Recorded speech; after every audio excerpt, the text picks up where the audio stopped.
حضرت مولانا احمد علی لاہوری رحمۃ اللہ علیہ کا حلم۔ حضرت مولانا احمد علی لاہوری رحمۃ اللہ علیہ کی طبیعت میں نرمی تھی، تشدد نہ تھا۔ ہر شخص آپ کے سامنے بلا تکلف معروضات پیش کر سکتا تھا اور آپ اس کو مناسب حال جواب عنایت فرماتے تھے۔ جمعہ درس اور مجلس ذکر میں ہزاروں لوگ آپ کے گرد جمع رہتے تھے۔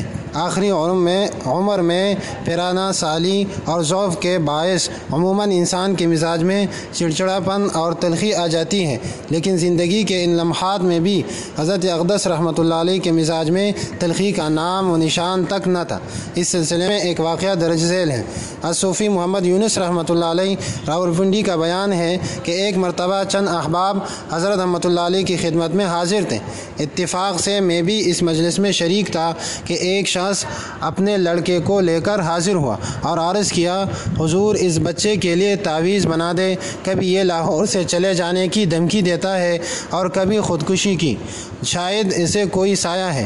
حضرت اقدس قدس سرہ نے فرمایا، اسے جسمانی مرض ہے، کسی حکیم یا ڈاکٹر کو دکھلائیے، اور لڑکے سے مخاطب ہو کر فرمایا، بیٹا ایسے خیالات دل سے نکال۔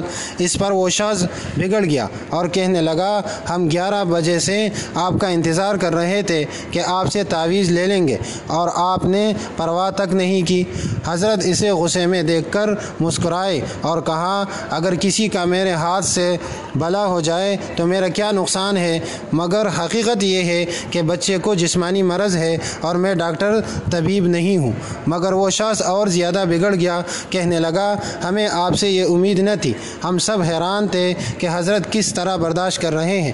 آخر حضرت رحمۃ اللہ علیہ نے بڑے تحمل سے فرمایا، اچھا ہمارے پاس تو پھر دعا ہی ہے، کر دیتے ہیں، اللہ تعالیٰ اپنے فضل کرم سے صحت کاملہ عطا فرمائے گا۔ اس کے بعد بھی وہ شخص غصے سے ہی بات کر رہا تھا، مگر حضرت رحمۃ اللہ علیہ نے ایک بار بھی تلخ جواب نہ دیا۔ آپ رحمۃ اللہ علیہ اکثر فرماتے تھے، جو لوگ مجھے گالیاں دیتے ہیں میں ان کے لیے دعا کرتا ہوں کہ اللہ تعالیٰ انہیں ہدایت فرمائے۔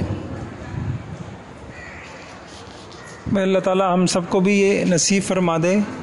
آپ نے ایک چیز دیکھی ہوگی، وَكَانَ اللَّهُ عَلِيمًا حَلِيمًا، علم کے ساتھ حلم کا بہت جوڑ ہے، اور سچ بات یہ ہے کہ جب علم روح تک پہنچتا ہے اور علم اندر اترتا ہے تو پھر انسان کے اندر حلم آ جاتا ہے۔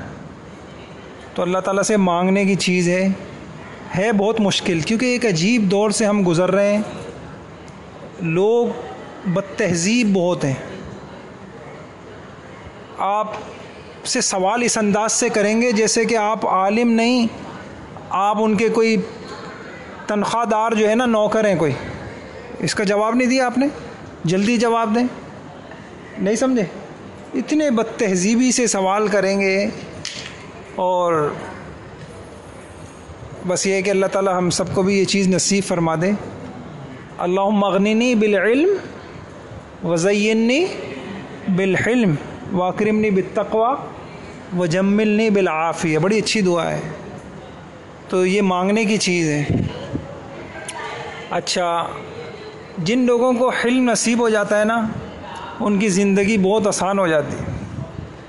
مثلا ایک آدمی کو ایک دن میں 100 باتوں پہ غصہ آیا تو وہ کتنی مرتبہ پریشان ہوا؟ 100 مرتبہ پریشان ہو۔ اچھا، ایک اور بات سن لو، پہلے میں نے سنی ہوئی تو تھی یہ طارق جمیل صاحب سے، کل میں پڑھ رہا تھا فیض القدیر علامہ مناوی رحمۃ اللہ علیہ کی، مجھے اس میں یہ بات مل گئی۔ یہ جتنے اخلاق ہیں نا، یہ بضد حاصل ہوتے ہیں۔ جتنے اخلاق ہیں یہ کیسے حاصل ہوتے ہیں؟ ضد سے حاصل ہوتے ہیں۔ مثلا کوئی چاہتا ہے حلم مل جائے، تو حلم مل ہی نہیں سکتا جب تک کہ ناگوار باتوں کو برداشت، ناگوار بات ہوگی۔ کوئی چاہتا ہے سخاوت بخل ختم ہو جائے، تو بخل کی ضد سے، بخل کی ضد کیا ہے؟ سخاوت۔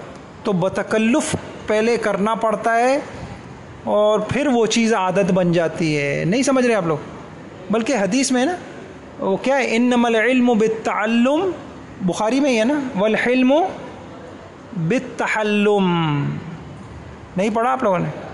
علم تعلم سے ہے اور حلم تحلم سے ہے۔ کیا مطلب؟ شروع میں بتکلف اور پھر آہستہ آہستہ وہ خصلت اور وہ اچھی عادت کیا بن جاتی ہے؟ طبیعت بن جاتی ہے، پھر اس کو اختیار کرتے ہوئے مشقت نہیں ہوتی۔ بھائیو اللہ ہمیں دے دے، ہم عالمانہ اخلاق سے بہت دور ہیں، ہم عالمانہ اخلاق سے کیا ہیں؟ بہت دور ہیں۔ اللہ تعالی ہم سب کو یہ دے دے۔